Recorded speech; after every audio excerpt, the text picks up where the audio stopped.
할렐루야. 먼저 하나님께 감사와 영광을 돌립니다. 그리고 또 이렇게 올 때마다 귀한 강단에 세워주시는 우리 김여원 목사님과 온 성도님들, 선교를 위해서 기도와 물질로 후원해 주시는 모든 성도님들께 다시 한번 감사의 말씀을 드립니다. 태국은 불교 국가입니다. 그래서 기독교가 들어간 지는 1828년 기독교 선교사가 들어가서 복음을 전파하기 시작했습니다. 그런데 지금 200년이 되었는데도 불구하고 아직까지 1%가 되지를 않습니다. 정말 어떻게 보면 이렇게 안 될 수가 있을까 싶을 정도로 그런 복음이 잘 전파되지 않는 그런 나라라고 볼 수가 있습니다. 그런데도 불구하고 지금 21세기에 들어서면서 태국에 많은 변화가 있는 것을 우리가 보게 됩니다. 지금까지 한 180년 이 정도 될 때까지 변화가 없는, 그러니까 1년에 한 명 예수 믿는 사람들이 생기면 감사하다고 할 정도로 그런 나라였습니다. 그런데 2015년도까지 그래도 교회들이 이렇게 세워졌는데 그 당시에 한 4,700여 개의 교회가 있었습니다. 그러니까 그렇게 안 된다 그래도 하나님은 또 열매를 맺게 해주셨습니다. 그런데 2015년도에 한 4,700개 교회가 있었는데 2023년도 거의 한 10년 정도 지났을 때죠. 통계에 의하면 8,600개 교회가, 8,500개 교회가 세워졌습니다. 이것은 거의 200년 가까이 오면서 성장이라고 하는 것이 그냥 미미한 이런 상태였는데 2015년부터 2025년 이 10년 상간에 그 교회가 갑자기 2배로 뜁니다. 이런 것은 태국 역사에 한 번도 없었던 그런 일이죠. 이런 것을 보면 태국이 영원히 안 되는 나라가 아니구나 하는 것을 느끼게 됩니다. 하나님의 때에 이르러 하나님께서 하시려고 하시면 이게 갑자기 2배로 뛴단 말이죠. 2배로 뛸 뿐만 아니라 이제 놀라운 부흥이 일어날 수가 있겠구나, 그런 것을 생각할 때 가슴이 두근두근합니다. 태국이 이제 변화되어서 모든 사람들이 하나님을 찬양하게 되고 영생을 얻게 되는 이런 놀라운 일들이 지금부터 이제 일어나려고 하는구나, 이런 기대를 가지게 되죠. 이번 그 사역 가운데 기억에 남는 그 장면이 있습니다. 그것은 한 아이가 처음에는 말씀을 암송하는 것을 굉장히 어려워했습니다. 초등학생이기 때문에. 그런데 그 어머니께서 계속해서 하나님 말씀 66권, 성경 66권을 계속해서 외우는 것을 가르쳤습니다. 창세기는 50장이잖아요.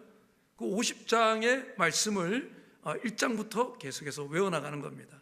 1장에는 천지 창조가 나오죠. 2장에는 인간 창조가 나옵니다. 3장에는 부모 타락, 4장이 열면 자식 타락이 나오고 5장이 열면 아담 족보가 나와요. 6장부터 홍수에 관한 얘기가 나오는데 홍수 준비가 나오고 7장에 되면 대홍수가 일어나고 8장에 가게 되면 홍수가 끝이 납니다. 9장에 가게 되면 하나님께서 무지개 언약으로 약속을 하시죠. 그리고 10장에 가게 되면 노아 족보가 나오죠. 11장에 가게 되면 셈 족보가 나오고요. 그리고 12장부터는 이제 아브라함의 이야기가 나오죠. 아브라함이 하나님께서 부르시는 소명과 실수가 나옵니다. 13장에는 동서남북 분가가 나옵니다. 아브라함과 조카 롯의 가정이 이제 분가를 하는 그런 얘기가 나오고요. 14장에 가게 되면 최초 전쟁이 나옵니다. 15장에 가게 되면 횃불 5장이 나오고요. 16장에 가게 되면 아브라함의 아들 이스마엘이 먼저 태어나는 이야기가 16장에 나오죠. 17장에 가게 되면 할례 언약이 나옵니다. 18장에 가게 되면 중보기도가 나오고요. 19장에 가게 되면 소돔 고모라 멸망에 관한 이야기가 나오죠. 20장부터 아브라함이 두 번째 실수를 합니다. 똑같은 실수를 이집트에서 했던 것을 그 아비멜렉 앞에서, 왕 앞에서 또 실수를 저지른 실수2가 나오고요. 그 다음에 21장부터 이삭이 출생이 되고 이삭을 번제하고 23장에 사라가 죽는 사라 장례가 나오고 24장에는 그래서 이삭이 결혼을 하게 돼요. 그리고 25장에 가게 되면 아브라함 세대는 죽고 이제 이삭의 아들들 에서와 야곱이 태어나는 20세대 교체가 일어나죠. 그리고 26장에 가게 되면 이삭이 아버지 아브라함과 똑같은 실수가 저지른 그 이삭 실수가 나옵니다. 27장에 가게 되면 그 다음에 이삭이 축복하는, 두 아들을 불러놓고 축복하려고 하는 축복이 나오죠. 그리고 28장에 가게 되면 야곱이 바단 아람으로 도망을 갈 때 그때 베델에서 하나님을 만나는데 사닥다리를 통해서 천사들이 오르락내리락 하는 것을 보면서 하나님께서 약속해 주시는 그 약속을 사닥다리 언약이라고 그러는데 동서남북 사닥다리 언약이 나오고요. 29장에 가게 되면 하란에 도착했다라고 하는 도착 이야기가 나오고 30장에 가게 되면 야곱이 크게 부하게 되는 야곱의 부에 대한 얘기가 나오고 31장에 가게 되면 그 부를 가지고 이제 고향으로 다시 돌아가는 귀향 이야기가 나오죠. 32장에 가게 되면 야복강에서 이제 에서가 400명을 끌고 나오는 것에 대해서 두려워서 하나님 앞에 기도하는 야복강 기도의 얘기가 나오고, 그리고 33장에 가게 되면 에서와 만남이 나오죠. 그리고 34장에 가게 되면 야곱의 딸 디나 사건이 나오죠. 강간을 당하죠. 그리고 그 시므온과 레위가 가서 칼로 그 사람들 다 죽입니다. 그래서 거기서 살 수가 없어요. 그래가지고 베델로 다시 올라가면서 하나님께 약속했던 그것을 상기하면서 하나님을 섬기겠다라고 하는 베델 언약이 나오죠. 그러고 나서 36장에 가게 되면 에서 족보가 나오죠. 그리고 37장부터는 요셉의 이야기가 나옵니다. 요셉이 노예로 팔립니다. 38장에는 유다 사건이 일어납니다. 유다의 족보에 대해서, 예수님이 유다 자손이기 때문에, 유다 지파였기 때문에 유다 자손에 대해서 이야기를 하지 않으면 예수님이 어디에서 나왔다라고 하는 것을 이야기할 수 없기 때문에 성경은 철저하게 예수님 중심으로 쓰여진 것이에요. 그래서 유다 사건의 얘기가 나오고 39장에 가면 요셉이 유혹을 받습니다. 그래서 요셉이 유혹을 받고 그래서 감옥에 들어가게 됐는데, 그 감옥에 들어있는 이집트의 술 만드는 관원장과 떡 만드는 관원장이 들어왔다고 하는 두 관원장의 꿈을 해석해 주는 요셉의 이야기가 나오죠. 그런데도 불구하고 관원장이, 술 만드는 관원장이 풀려나가가지고 복직이 됐는데도 불구하고 요셉을 잊어버리는 거예요. 요셉은 잔뜩 기대를 했었는데 관원장이 요셉을 기억하지 않고 있을 때 요셉은 길이 없는 거예요. 그런데 하나님은 그 두 관원장이 그 일을 하지 않을 때 하나님 직접 하십니다. 바로에게 꿈을 꾸게 하죠. 그 바로의 꿈을 해석할 사람이 없어요. 그때 요셉이 이제 기억이 납니다. 그래서 요셉을 불러와가지고 바로의 꿈을 해석하고, 바로의 꿈을 해석하는 것과 동시에 이집트의 총리가 되는 이런 일들이 이제 41장에 나오는 거죠. 그리고 42장에 가게 되면 이제 형제들이 1차 방문, 이집트를 방문하고, 43장에 가면 2차 방문이 나오고, 44장에 가면 은잔 시험이 나오고, 45장에 가게 되면 요셉이 고백하는 이야기가 나오고, 46장에 가게 되면 이제 아버지를, 야곱을 불러오는 3차 방문이 일어나고요. 47장에 가게 되면 드디어 요셉이 이집트를 통치하는 그런 이야기가 나오고, 48장에 가게 되면 이제 요셉의 두 아들 에브라임과 므낫세를 축복하는 두 아들 축복의 이야기가 나오고, 49장에 되면 12아들에 대한 축복 이야기가 나오고, 50장에 가게 되면 부자 죽음, 그러니까 야곱도 죽고 요셉도 죽는다는 이야기.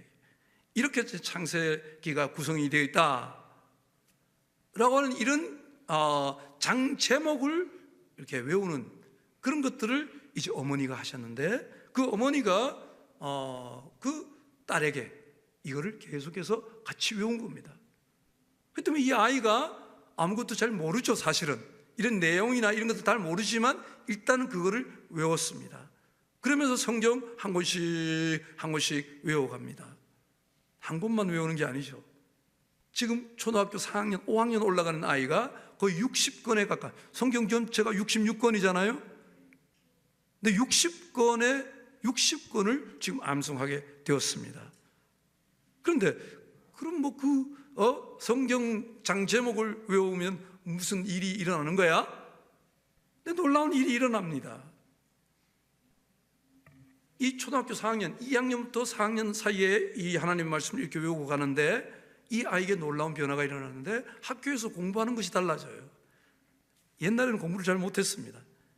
그런데 이 아이가 성경을 외우고 난 다음부터 어떻게 머리가 좋아지는지 학교에서 공부하는데 완전히 톱이 되는 거예요. 그뿐만 아니라 학교 대항으로 해서 영어 스토리텔링 이야기 경시대회가 있는데 거기에 나가가지고 57개 초등학교가 모여가지고 하는 그 대회에서 동상을 받습니다.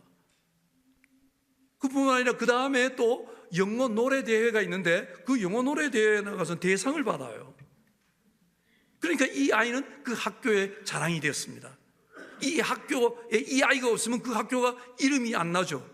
근데 이 학생이 여기 이 학교에 있음으로 인해 가지고 이 학교가 이름이 막 나니까 선생님도 좋아하고 교장 선생님 뭐 다들 뭐 이 아이를 얼마나 좋아하는지 모르죠. 그보다 더 좋아하는 것은 그 학부모들이, 그 반의 아이들 같은 그 반 아이들의 학부모들입니다. 부러워하는 거예요. 아니 얘가 어떻게 이렇게 공부를 잘하게 됐지? 어떻게 얘가 나가는 데마다 우승을 하게 됐지? 그래 와서 물을 때 그 어머니가 이야기합니다. 나도 잘 몰라. 근데 우리는 애들 교회를 데려가서 교회에서 가르쳐 주시는 하나님의 말씀을 66권을 계속해서 외워가고 있어. 그랬더니 하나님께서 이 아이에게 이렇게 지혜를 준 것 같아. 이렇게 이야기를 하면서 그 학부모들에게 왜 네 자녀들도 한번 보내보지 그래. 이렇게 할 때 그 아이들의 부모들이 이 아이들을 교회로 보내게 되었습니다. 그래서 그 반 아이들이 다 교회에 나와요. 여러분 어린아이들에게 전도주를 놔주면서 교회에 나와 달라고 얘기해도 나오기가 너무너무 힘들어요. 왜냐하면 부모들이 허락을 하지 않습니다. 아이가 나가가지고 교회에서 주기도문을 배워가지고 집에 가서 주기도문을 하면 부모가 당장 그날부로 아이를 교회로 보내지 않습니다.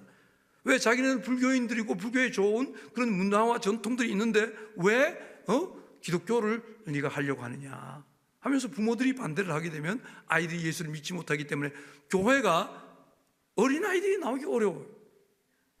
그 어린아이들이 없으면 미래가 있겠어요? 그런데 이 아이를 통해서 교회가 어린아이들이 이게 나오면서 부흥이 되는 겁니다. 예, 그 아이들이 반 친구들이에요. 조그만 애가 저기 그 그린 녹색이 있는 아이가 그 아이인데 그 아이의 반 아이에 있는 아이들을 부모들이 보내는 거예요. 부모들이 이런 걸 보면서 태국에 지금까지 아무리 전도하려고 해도 잘 되지 않던 이런데 아이들이 이렇게 불어나는 이런 일들이 일어나고 있구나. 이런 걸 보면서 선교라고 하는 것이 뭘까? 선교라고 하는 것은 바로 하나님의 말씀이 사람들에게 들어가서 그 삶을 변화시키고 또 그 가정에서 또 그리고 그 자식들에게 이 하나님의 말씀을 나누어 주는 이런 과정이 이게 선교가 아닐까 하는 생각을 해보게 됩니다. 선교의 중심에는 결국 하나님의 말씀이 있어야 하는구나 하는 것을 깨닫게 됩니다. 하나님은 태국을 사랑하십니다. 태국은 하나님이 사랑하신 땅입니다. 그래서 이 태국 땅에 이 하나님의 말씀이 깊이 심겨져서 다음 세대가 이 말씀으로 일어나서 태국이 변화되는 것을 원하고 계십니다. 오늘 우리가 읽어드린 역대상 16장 말씀, 이 말씀은요 역대상 전체가 소망의 책입니다. 이스라엘 백성들이 포로로 잡혀갔습니다. 나라를 다 잊어먹고 포로로 잡혀갔다가 돌아왔습니다. 70년 예레미야의 70년 예언을 따라서 그분들이 돌아오긴 했는데 돌아왔을 때 그들에게 나라가 있었습니까? 나라는 없어요. 아직까지 이스라엘의 나라는 망하고 난 다음에 다시 회복이 되지 않습니다. 그리고 왕이 있었나요? 왕이 없습니다. 왕을 세울 수가 없어요. 나라가 아는데 어떻게 왕이 있습니까? 성전이 있었습니까? 성전이 없었습니다. 왜요? 완전히 587년에 6년에 망할 때 성전도 다 무너뜨려졌던 것이죠. 돌아와서 아무것도 없습니다. 이런 이스라엘 백성들에게 도대체 왜 우리가 돌아와야 되고 우리는 누군가, 그들에게 소망이 있는가 하는 것을 알려주기 위한 책이 바로 역대상하입니다. 그러면서 역대상에서 이야기하는 것은 족보가 이스라엘의 조상은 아브라함부터가 아니고 아담 때부터라고 얘기를 하고 있습니다. 그 이야기는 하나님께서 천지를 창조하시면서 아담과 하와를 만드셨던 바로 그 사람들이 이스라엘 백성들의 조상이다. 이스라엘에 있어서 참 왕은 누구신가?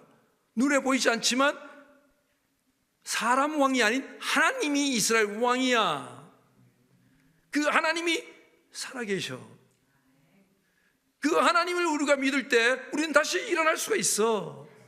이걸 가르치는 책이 역대상입니다. 역대상하예요. 근데 이 역대상하를 읽어보게 되면 아주 중요한 부분이 나옵니다. 다윗의 이야기거든요. 다윗과 같은 왕이 이 땅을 통치하게 되면 하나님께서 기뻐하시는 나라가 되는데, 하나님은 다윗에게 어마어마한 약속을 주셨다. 얼마나 큰 축복을 주느냐면요, 지금까지 역사상에 한 번도 그런 약속을 해본 적이 없는 그 약속을 다윗에게 줍니다. 그것은 뭐냐 하면, 다윗에게 네 자손들이 그 이스라엘 다스리는 그 왕위에, 영원히 네 자손들이 그 왕위에 앉을 것이다. 그리고 이스라엘을 통치할 것이다. 뿐만 아니라 전 세계를 통치하는 자손이 네 자손에게서 나올 것이다. 약속을 하셨거든요. 나라도 없는 나라, 성전도 없이 그런 나라에 돌아온 사람들에게 다윗을 본받아라, 이렇게 이야기를 해주는데, 무엇을 본받아라는 겁니까? 여러분, 다윗은 왕이 되자마자 메모지 한 것이 있습니다. 그것이 바로 법궤 입성이었습니다. 하나님의 말씀, 두 돌판을 새겨놓은 돌판을 넣어놓은 상자 있잖아요. 이게 법궤거든요. 이 법궤를 가져오는 다윗을 하나님께서 기뻐하신 것입니다. 이스라엘의 초대 왕이 누구였죠? 사울이었습니다. 첫 번째 왕으로 세운 왕이 사울이었습니다. 근데 사울은 하나님의 말씀에 대해서 관심이 있었는가? 하나님이 이스라엘 위해서 세워주신 그 왕인데도 불구하고 하나님의 말씀에 대해서는 아무런 관심이 없었습니다. 근데 어떻게 다윗은 왕이 되자마자 얼른 그 법궤를 모셔왔던 기리앗 예아림이라고 하는 곳에 가서 하나님의 법궤를 가져올 생각을 하게 되는 것입니까? 여러분, 이게 단순한 것 같지만 이게 바로 하나님이 기뻐하시는 사람의 샘플이라고 하는 겁니다.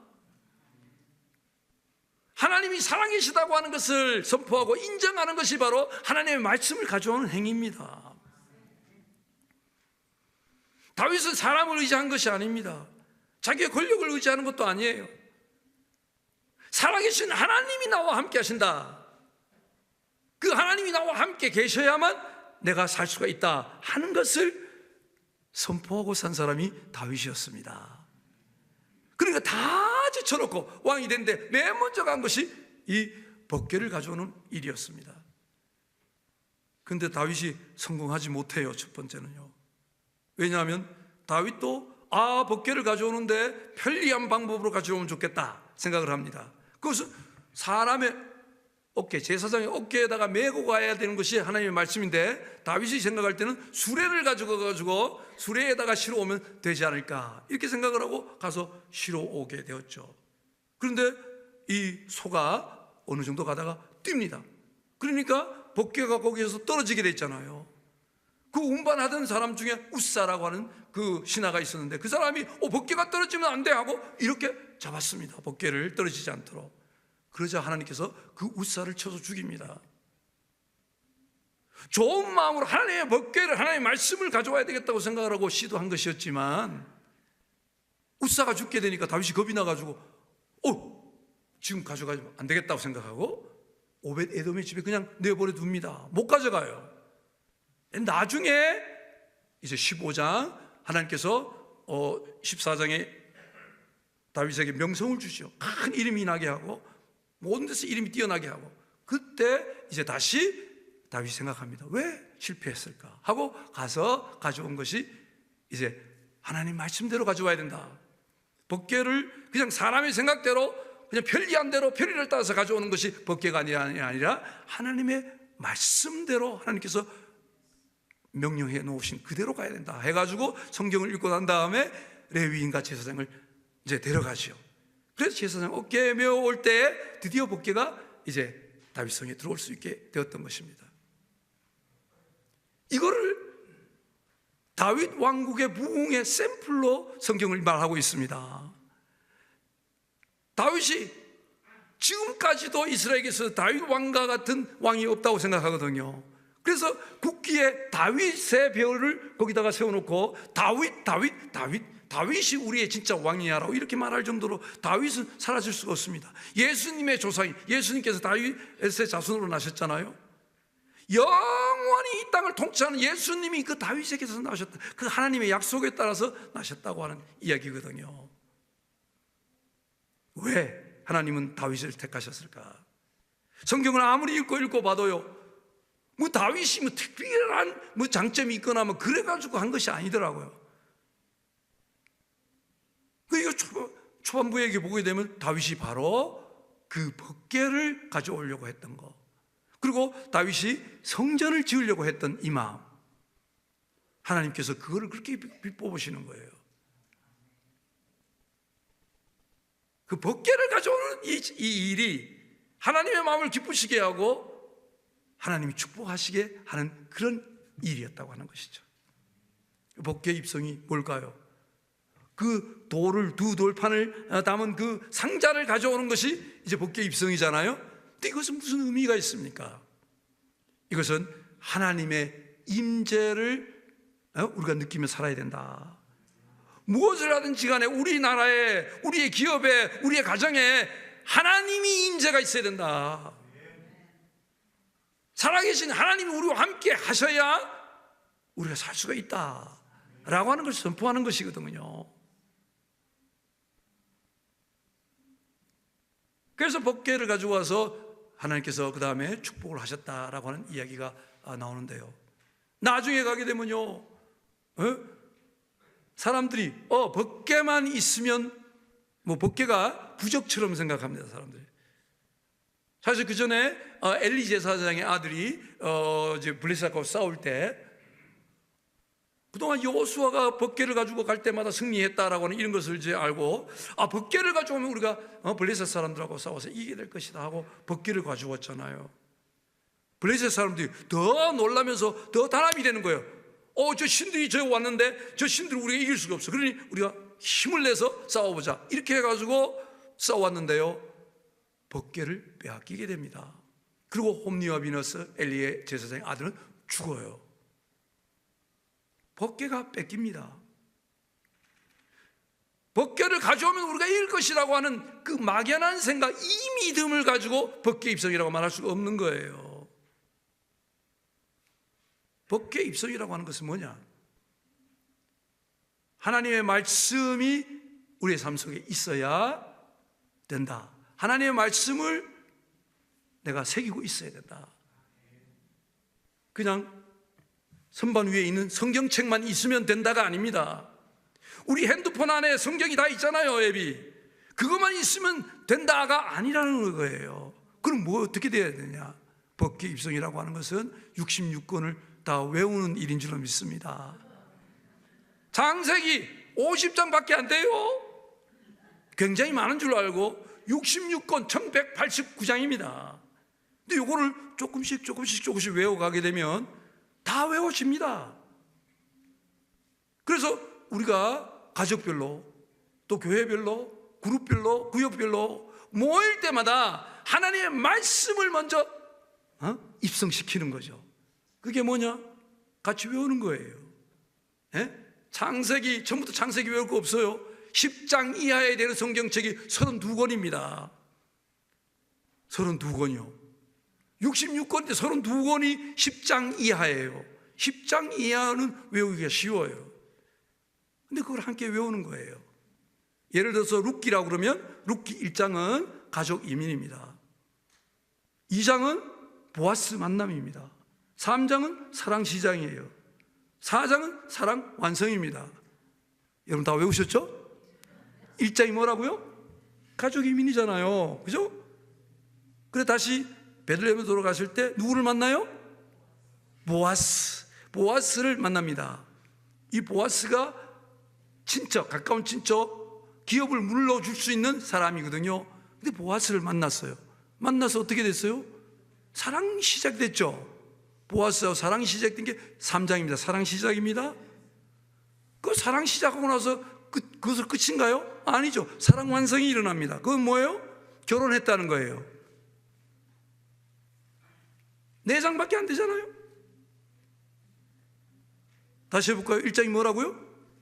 나오미가 모압으로 이민 갔다. 가족 이민. 한번 해볼까요? 가족 이민. 다시요. 가족 이민. 2장은 누굴 만났다고요? 보아스 만남. 이게 2장이에요. 보아스 만남. 3장은 룻과 보아스가 사랑 시작했다는 사랑 시작입니다. 그리고 4장이 뭐? 사랑 완성이에요. 그리고 애를 낳는데 이 애가 다윗 왕의 할아버지라는 거예요. 이 내용은요 단순해요. 모압 여인이 그 나오미 가정에 잡으러 들어와요. 며느리로 나오미의 아들의 그 와이프로 들어오는 거죠. 그런데 남자들이 다 죽습니다. 그래서 이제 세 과부만 남아요. 나오미가 남고 그 나오미의 두 자부 오르바하고 룻하고 둘 남아요. 그래서 과부만 살아가지고 그 당시에는요 살 길이 없는 거예요. 그래서 다시 베들레헴으로 돌아가야 되겠다 생각을 하고 두 자부에게 말합니다. 이제 너희들 집으로 돌아가서 새롭게 결혼을 하든지 해가지고 팔자를 고쳐라 이렇게 말을 했죠. 오르바는 돌아갑니다. 근데 룻은 안 돌아가요. 뭐라고 얘기하냐고. 어머님이 늘 말씀하셨잖아요. 뭘 말씀하셨을까요? 어머니 나오미는 유대인이에요. 유대인은 어릴 때부터 성경을 다 외웁니다. 창세기, 출애굽기, 레위기, 민수기, 신명기 5경을 반드시 외우게 되어 있습니다. 그 외우면 어떻게 될까요? 말을 할 때 항상 외운 것이 나옵니다. 창세기 1장에 여기 보면 하나님께서 천지를 창조하셨어. 2장에 열면 인간 창조를 하셨거든. 하나님이 아담을 먼저 창조하시고 여자를 창조하셨는데 여자는 돕는 배필로 창조하셨단다. 너도 여자지? 너 결혼했잖아? 하나님께서 너를 창조한 것은 가정에 돕는 배필로 너를 창조하셨으니까 네가 이 하나님의 뜻을 따라서 살면 하나님께서 반드시 너를 축복하실 거야. 이게 나오미가 최소한 뭐 특별한 지식을 가지고 온 것이 아니라 이거 하나님의 말씀대로 가르쳤을 것이다. 나오미는 룻은 그것을 듣고 비록 이방인이지만 하나님의 뜻이 뭔가, 하나님이 여자를 창조하신 이유가 뭐였지? 그걸 깨달은 거예요. 남편들이 다 죽어가지고 과부가 되었지만 그래도 남편은 죽었지만 자기의 역할은 아직도 끝나지 않았다는 거죠. 남편의 가족인 어머니를 자기가 모셔야 되겠다고 하는 거죠. 얼른 돌아가서 다시 시집가서 다시 팔자를 펴겠다 그런 생각보다는 하나님께서 나를 지으신 목적이 뭘까? 그것은 바로 돕는 배필로 지으셨으니 내가 그 돕는 배필로서의 삶을 살아야 되겠다 작정을 했다는 거죠. 그래가지고 다시 베들레헴으로 어머니 나오미하고 돌아갔다는 이야기예요. 그렇기 때문에 하나님께서 보아스라고 하는 이 라합의 아들을 준비시켜놨어요. 그래서 보아스를 만나게 됐고요. 그리고 보아스와 사랑을 하게 됐는데 이 보아스가 가까운 친척이었어요. 그 친척은 그 친척이 땅을 이렇게 팔았다거나 할 때 그 땅을 사가지고 그 사람에게 돌려줄 수가 있거든요. 그래서 구원 도와달라고 그러니까 기꺼이 보아스도 룻에게 그 일을 할 마음을 가지게 되죠. 그래서 가서 이제 더 가까운 친척이 있어서 그 가까운 친척에게 물었더니만 그 처음에는 그 가까운 친척이 자기가 다시 그 모든 걸 하겠다고 그랬는데 이방인 여인, 모압 여인도 있어. 당신이 그 사람도 책임져야 돼. 그러니까 아니 그건 난 못해. 이래가지고 그걸 안 하겠다고 그러거든. 그때 이 두 번째에 있던 이 보아스가 이제 그 나오미 룻을 받아가지고 결혼하게 되고 그 결혼한 가운데에서 자녀가 났는데 그 자녀가 바로 다윗 왕의 할아버지였다. 이방 여인이었던 사람, 과부였던 사람이 어떻게 위대한 왕의 조상이 될 수 있었을까? 이스라엘 사람도 아니었던 사람이 어떻게 그렇게 됐을까? 이 말씀을 따라서 보면 하나님의 말씀이 있었다는 것이죠. 하나님의 말씀이 없는 데서 이런 게 안 일어나요. 하나님의 말씀을 외우지 않았다고 한다면 이런 일들은 하나님의 뜻을 어떻게 가르쳐 줄 수가 있겠습니까? 근데 나오미가 잘한 것은, 잘못한 것도 많지만 잘한 것은 하나님의 말씀을 입에 달고 살았다고 하는 것과 그를 가르칠 수 있었다고 하는 것이거든요. 그래서 함께 외우는 겁니다. 자, 1장 열면 뭐라고요? 가족이민. 함께 해보시죠. 가족이민. 2장 열면 보아스 만남. 3장 열면 사랑 시작. 4장 열면 사랑 완성. 되잖아요. 다시 1장 열면 가족이민. 2장 열면 보아스 만남. 3장 열면 사랑 시작. 4장 열면 사랑 완성. 우와, 룻기 끝냈어요 여러분들. 룻기 한 권을 이렇게 외운 겁니다. 이렇게 성경 한 권씩 한 권씩 외워가는 거예요. 이게 법궤 입성이라는 겁니다. 하나님 66권을 갖다가 책장 위에 올려놓는 것이 법궤 입성이 아니에요. 그건 부적이에요. 이 하나님 말씀이 여기 있으니까 내가 안전할 것이다. 이거는 잘못된 믿음입니다. 어떻게 책이 우리를 갖다가 그렇게 우리를 보호할 수가 있겠어요? 그게 아니라 하나님의 말씀이 뭐였지? 1장에 뭐가 나오지? 2장에 뭐가 나오지? 윤곽을 파악을 하고 그것을 날마다 되풀이하면서 외우는 거, 이게 법궤 입성인 줄 믿습니다.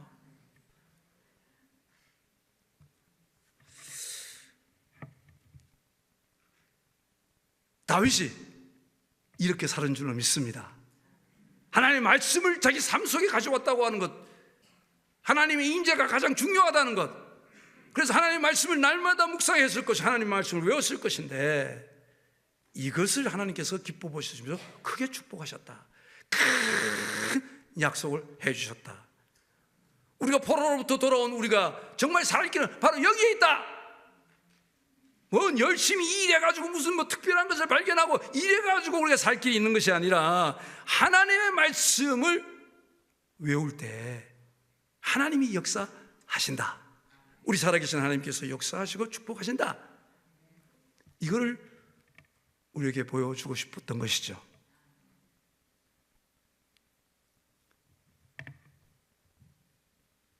제가 태국에 가서 사역한 것은 교회 개척이었습니다.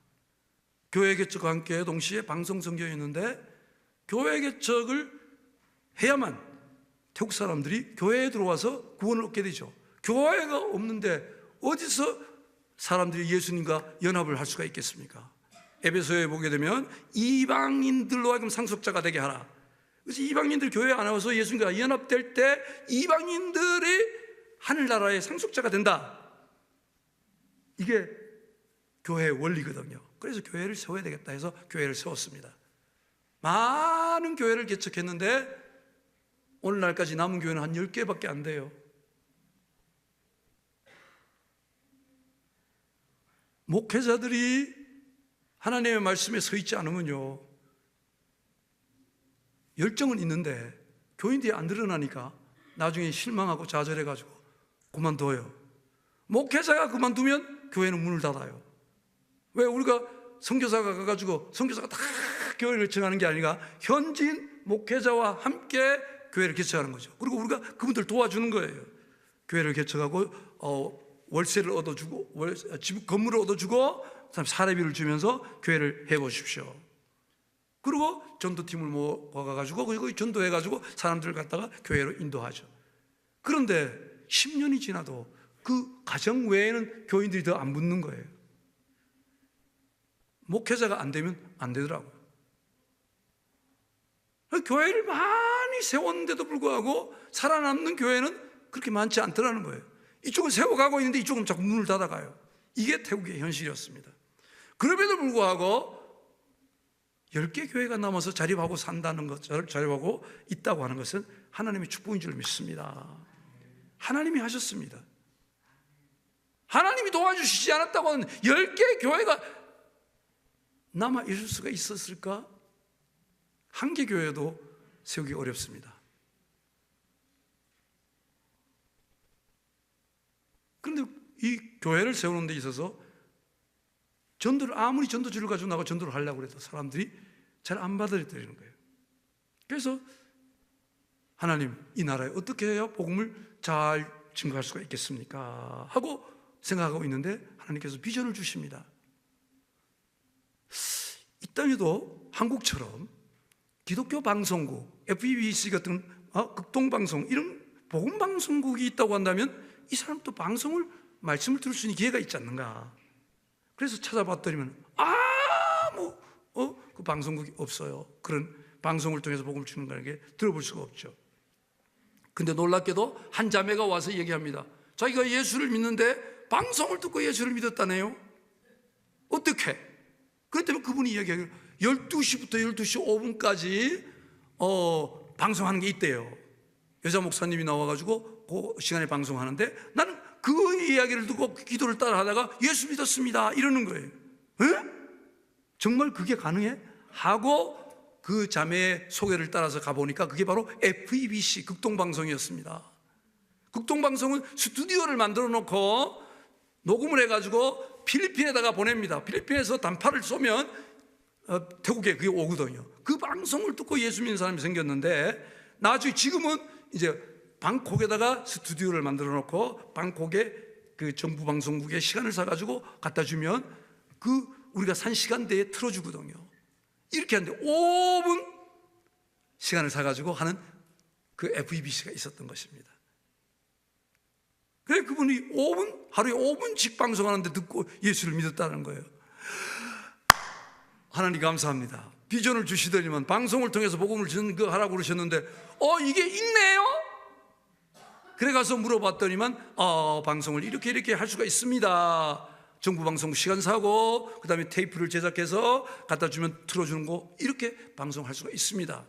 그래서 비용은 이렇게 들어갑니다 하는 것을 듣게 되었습니다. 주님 감사합니다. 전혀 길이 없는 줄 알았더니만 길이 있네요 하고 기도를 하면서 했는데 하나님께서 사람을 붙여가지고 그 일들을 하게 했습니다. 그래서 방송을 하게 되니까 태국 사람들이요 그냥 우리가 전도주를 주면 왜 이방 종교를 가지고 우리나라에 가서 전하느냐, 너희 나라에 가서는 전해, 우리는 불교 믿는 사람이야, 전도주 버립니다. 근데 라디오를 통해서 하나님 말씀을 이렇게 증거하잖아요. 인생은 나그네기 어디서 왔다가 어디로 가는가, 있잖아요, 노래 있잖아요. 태국에도 그런 노래가 있어요. 그걸 틀어주면서 우리 인생은 어디로 왔다가 어디로 가는지 아십니까? 이렇게 하고 이제 노래를 틀고 그 다음에 짧은 멘트하고 계속해서 그런 식으로 방송을 하는 거예요. 우리의 갈 길이 있습니다. 가야 될 곳이 있습니다. 근데 하나님의 나라 천국입니다. 이렇게 이제 소개를 하게 되면 사람들이 처음에는 그게 뭐야 이러다가 그냥 자꾸 하면서 예수님께서 우리를 위해서 십자가에 돌아가시면서 희생하시고 피 흘려 돌아가시면서 우리의 죄를 사해 주셨습니다. 우리 예수를 믿으면 우리에게 영생이 있습니다. 이것을 아주 짧게 이야기를 하는 거죠. 근데 그거를 듣고 사람들이요 그냥 우리가 전도지 하면 안 들으려고 그럴 텐데 라디오를 통해서 이렇게 들리기니까 이건 나라가 인정한 거잖아. 그래서 그걸 듣고 신뢰감을 가지는 거죠. 이렇게 해가지고 예수 믿는 사람들이 늘어나기 시작합니다. 어떤 사람은 편지를 쏩니다. 난 에이즈가 들렸는데 나 같은 사람도 예수 믿으면 무슨 소망이 있습니까? 난 모든 인생이 막혀가지고 자살하려고 그러는데 나 같은 사람에게도 예수님 믿는 것이 가능합니까? 이런 편지가 오죠. 그런 그 편지를 받고 또 라디오로 얘기합니다. 하나님께서 우리와 함께 하시면 그 모든 문제들이 다 해결될 수 있습니다. 예수님을 믿으세요. 사람들이 예수 믿기 시작하는 거예요. 근데 사람들이 예수 믿는다고 하는 걸 당장에 표현 안 합니다. 태국 사람들은요, 방송을 듣고 예수 믿으라고 하는 걸 들었잖아요. 마음에 작정하기까지 10년이 걸립니다. 방송을 계속 듣고 있다가 어느 날 내가 예수 믿겠습니다 선포를 하는데 그게 10년이에요. 어떤 사람은 10년도 더 돼요. 복음을 들었다고 당장 예수 믿는 게 아니죠. 이렇게 하면서 저변 확대가 되어져 가는 겁니다. 기독교에 대해서 일단 반감을 가지지 않는 것만 해도 너무 감사한 거예요. 태국 사람들 불교를 가지고 있기 때문에 그게 자기네 종교라고 생각하는데 다른 종교를 전파하는 것은 안 된다 이렇게 생각하고 반감을 가지고 있는데 라디오를 듣다가 보니까 그게 아니네, 예수님이 우리를 위해서 희생하신 분이네, 이런 것에 대해서 깨닫게 되고 점차로 기독교에 대한 반감이 없어지면서 예수를 믿게 되는 이런 놀라운 역사가 있게 되었습니다. 그래서 하나님 앞에 기도를 했더니만 하나님께서 이런 비전을 주십니다. 지금은 정부 방송국이 없다, 이 태국에.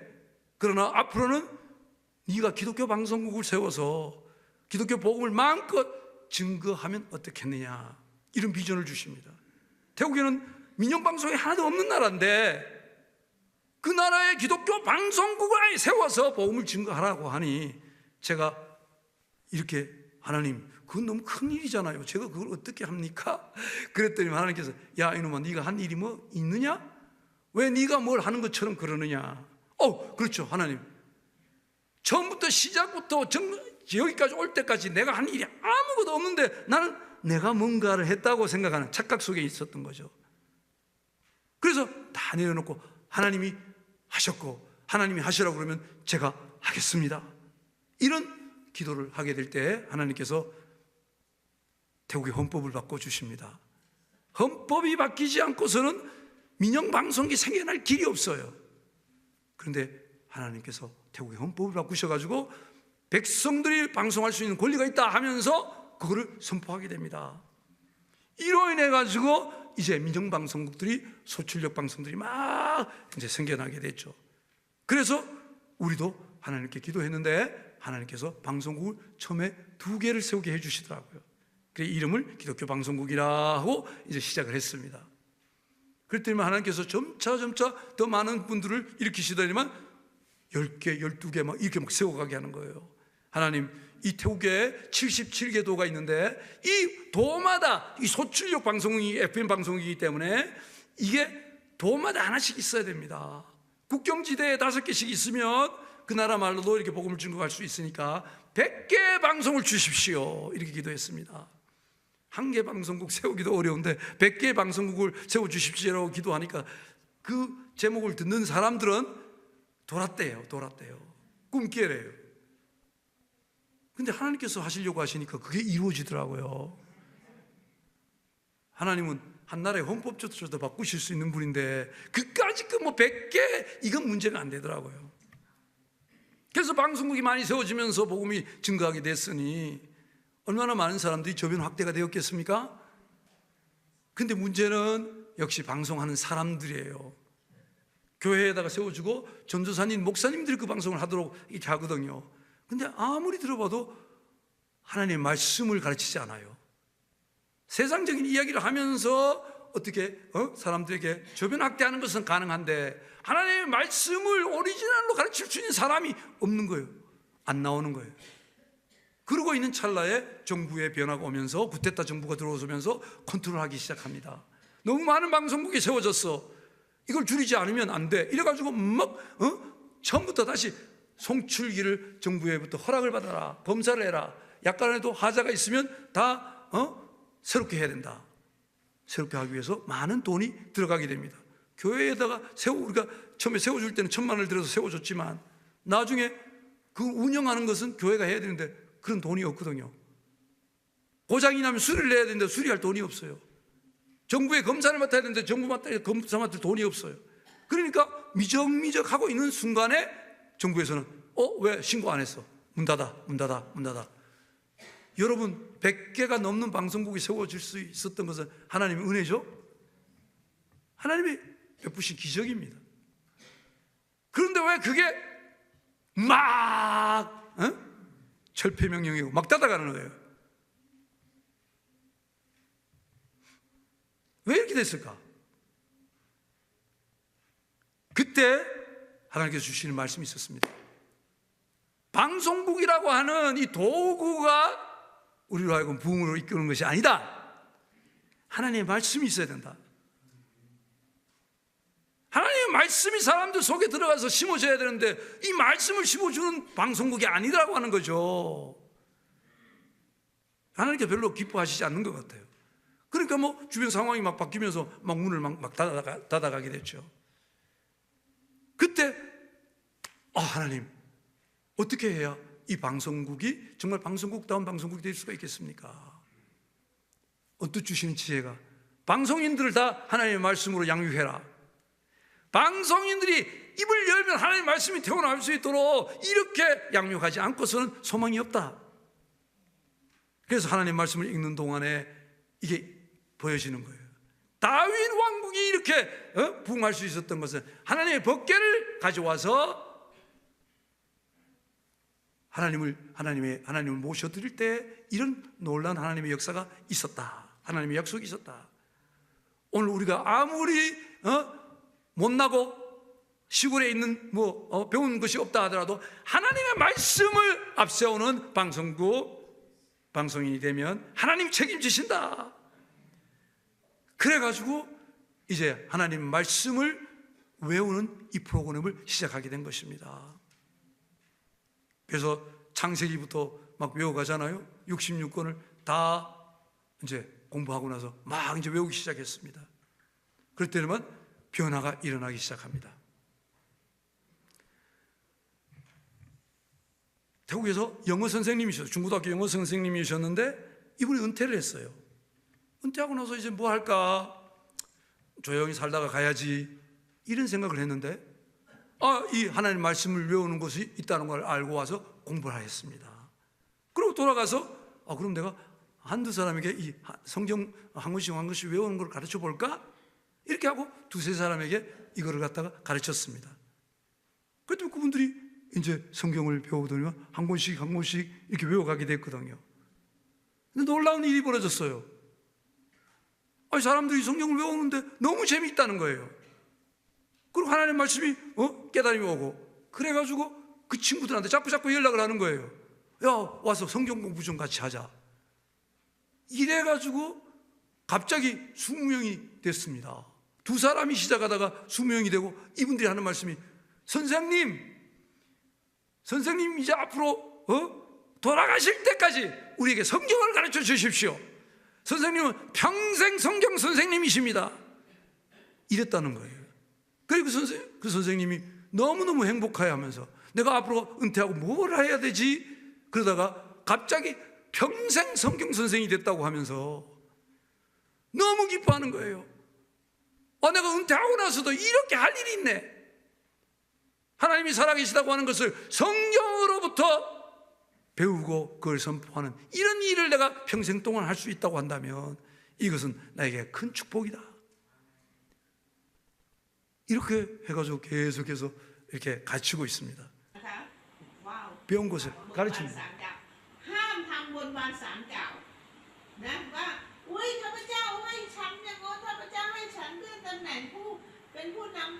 이분들도 사업하시는 분들이에요. 오순절 교회 큰 교회들인데 이렇게 말씀을 들어본 적이 없어요. 배워본 적이 없어요. 성경을 한 권씩 외워가는 것을 한 번도 해본 적이 없습니다. 근데 이분을 통해 가지고 성경을 한 권씩 이렇게 장제목을 다 외우게 되니까 이분들 삶 속에서 변화가 일어나는 거죠. 그뿐만 아닙니다. 아까 보여드렸던 그 아이 있죠? 그 아이는 어른들이 배운 데 와가지고 엄마하고 와서 함께 배웁니다. 근데 얘가 60권을 외워요. 예요.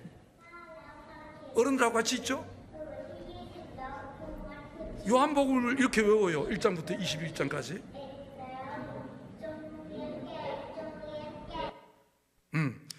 이렇게 외워가지고 학교 가서 아이들한테 이야기를 하고, 또 더 중요한 것은 이 외우는 거를요, 엄마가 이렇게 사진을 찍어가지고 페이스북에다 올려요.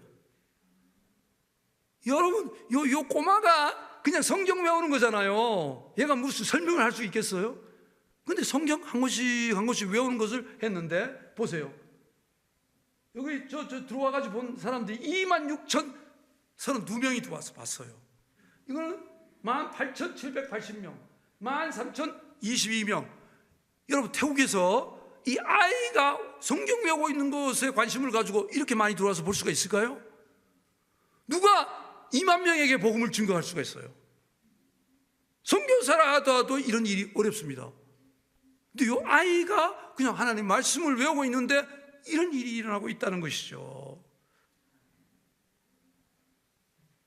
하나님의 말씀을 외우고 있으면 하나님이 역사하신다고 하는 것을 보여주는 것입니다. 어른도 못하는 걸 아이가 이렇게 하더라고요. 그 다음에 또 있습니다. 교회에 나온 지 얼마 안 된 초신자예요. 그 이분이 초신자인데 무슨 성경을 외워? 처음에는 관심이 없었죠. 근데 성경을 가르치면서 우리가 이런 그 모임이 있는데 가서 성경 외우는 거 공부 한번 해볼 생각 있습니까? 공부해보겠다는 거예요. 공부해가지고 이렇게 성경을 외우기 시작한 거예요.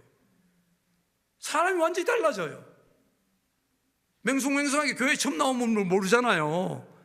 근데 성경을 공부하면서 교회가 뭔지, 예수님이 누구신지 이런 것에 대해서, 복음에 대해서 확 깨달음이 오고, 그 다음에 성경을 자기가 외우게 되니까 너무너무 자기 자신도 변화가 오고, 자기 남편도 당신 교회 계속 가 이렇게 남편에서부터 이렇게 지지를 받는 이런 사람이 됐다는 거죠.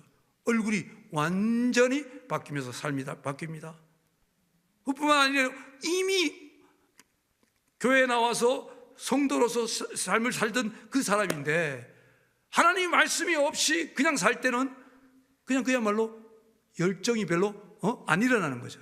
그런데 이 하나님의 말씀을 배우고 나서 성경을 외우고 난 다음부터는 군 이암이라고 하시는 분은 시골 교회에 있는데, 자기 담임 목사님 얼마나 끔찍하게 생각하는지, 말씀을 증거하는 사람을 너무 귀하다는 거예요. 자기가, 이분은 이제 직장인인데 헌금을 막 필요한 헌금을 다 하는 거예요. 이런 변화가 옵니다. 처음 초신자거나 믿던 사람들이나 하나님의 말씀을 외우는 이런 일이 일어나니까 너무나 큰 변화가 오더라는 거죠. 어린아이한테서도 변화가 오는 거예요. 장차 우리는 태국의 미래 세대를 세워가야 됩니다. 뭘로 세워갈 수가 있습니까? 하나님의 말씀이더라고요. 하나님의 말씀 법계, 이 말씀을 우리 가슴 속에 가져오는 거, 성경 66권 한 권씩 한 권씩 외워나가는 이것이 이분들하고 그렇게 삶을 변화시켰습니다. 그 다음에는요, 정말 소망적인 일이 일어나고 있습니다. 그것은 전도사님입니다. 전도사님이 가정이, 부부가 이 성경 공부를 하고 난 다음에 그 다음에 그 딸, 아들 전부가 다 66권을 외우고 있는 거예요. 그래 여기 와가지고 지금 이사야 66장 되는 거를 갖다가 앞에서 가족이 4명이 나와가지고 함께 외우고 있습니다. 얼마나 소망적인지 몰라요. 저는 우리 가정이 이렇게 함께 성경 외우는 가정이 됐으면 좋겠다고 소원합니다. 우리가 하나님의 말씀을 어떻게 설교를 할 수 있겠어요? 자녀들한테? 그런데 이 성경 외우는 것은 가능합니다. 룻기 했잖아요. 1장이 뭐라고요? 가족 이민, 2장 뭐? 보아스 만남, 3장 뭐? 사랑 시작, 4장 뭐? 사랑 완성. 이걸 가족이 함께 한다고 생각해 보세요. 룻기 끝났습니다. 그 다음에 또 에스더 갑니다. 요나서 갑니다. 10장 이하에 꼭 32권이라니까요. 이렇게 가족이 모일 때마다 하나님 말씀 한 권씩 한 권씩 외워가고, 하나님께서 그 가운데 기뻐하시면서 역사하실 때에 가정별로 변화가 오고, 또 그 사람이 가고 있는 학교나 직장에서 변화가 일어나더라고 하는 것입니다. 그래서 하나님 감사합니다. 방송국도 이렇게 해가지고 변화될 줄로 믿습니다. 교회도 이렇게 돼서 변화될 줄로 믿습니다. 하나님, 이렇게 성경 66권 외우는 사람 1000명만 주십시오. 이게 기도 제목입니다. 될까요? 아멘입니다. 됩니다. 시작은 아주 굉장히 미미해요. 그러니까 시작할 때는 좀 힘든 것 같고, 이해가 언제나 될까 그러는데, 여러분 보세요. 은퇴하신 분도 자기 스스로 그냥 가르쳤더니만 사람들이 막 오죠. 이렇게 이분들이 직접 나가서 다른 사람들에게 가르치고 이렇게 하게 되면 하나님 말씀 66권을 외우는 1000명 멀지 않아 될 것이다. 그 1000명이 세워지는 날 태국은 변화될 것이다. 하나님의 살아계심을 선포하는 이 성경 외우기, 성경 암송 66권 외우기가 태국에 계속 되어진다고 한다면 태국은 크게 변할 것이다 하는 소망을 갖게 됩니다. 여러분, 선교지는 다 마찬가지예요. 다 어려워요. 선교지가 쉽게 말씀 증거할 수 있는, 복음 증거할 수 있는 게 없죠. 그런데 없어요. 다 위험이 있고 다. 그런데도 불구하고 하나님의 말씀이 이렇게 선포되는 곳에는 하나님이 직접 역사하시니까 어마어마한 변화가 오더라는 것입니다. 유타주도 선교지요. 선교지예요. 그죠? 여러분 나가서 전도하기가 쉽나요? 쉽지 않다고 여겨지거든. 이거부터 하세요. 성경 66권 외우는 거 가만 앉아서 외워보세요. 하나님께서 직접 역사하실 줄로 믿습니다. 우리의 삶이 변화돼요. 평안과 기쁨이 막 솟아난다니까요. 외우고 있는 가운데 막 할렐루야가 나와요. 아무리 큰 고통이 있더라도 내가 성경을 갖다가 줄줄줄줄 외우고 있는 순간에 그런 고통이 싹 사라지는 거예요. 이길 수 있는 힘이 생기더라니까요. 태국에 하나님께서 이렇게 역사하고 계십니다. 그래서 하나님 기도합니다. 하나님, 이분들을 가르칠 수 있는 이런 그 캠프, 또 가르칠 수 있는, 성경의 집에서 가르칠 수 있는 이런 프로그램을 계속해서 할 수 있게 해주시고, 이분들을 이제 훈련시켜가지고 태국을 변화시키는 그런 1000명의 용사가 일어날 수 있도록 인도해 주십시오. 여러분 생각날 때마다 기도해 주십시오. 태국은 하나님께서 역사하시는 나라입니다. 하나님이 사랑하시는 나라입니다. 변화될 거예요. 그런데 우리가 그 나라를 위해서 기도할 때 내가 먼저 성경을 먼저 외우고 태국이 그렇게 되게 해 주십시오 이렇게 한번 기도하면 굉장히 빨리 변화가 일어날 줄로 믿습니다. 여러분 선교하고 싶잖아, 그죠? 선교한다는 게 뭐예요? 하나님이 살아계시다고 하는 걸 선포하는 게 선교인 줄 믿습니다. 근데 하나님이 살아계시다고 하는 걸 뭘로 선포해요? 성경으로 선포하세요. 창세기 50장에 나와 있는 하나님의 살아계심은 이런 거야. 출애굽기에 이렇게 하나님이 살아계신 것을 보여주셨어. 사사기, 사무엘상하, 역대상하, 시편, 잠언, 어떤 것에서 하나님이 살아계시다고 하는 것을 보여주시기 위한 책이니까 그 한 권 한 권을 외워가시면서 선교하시면 하나님께서 크게 기뻐하시고 축복하실 줄 믿습니다. 함께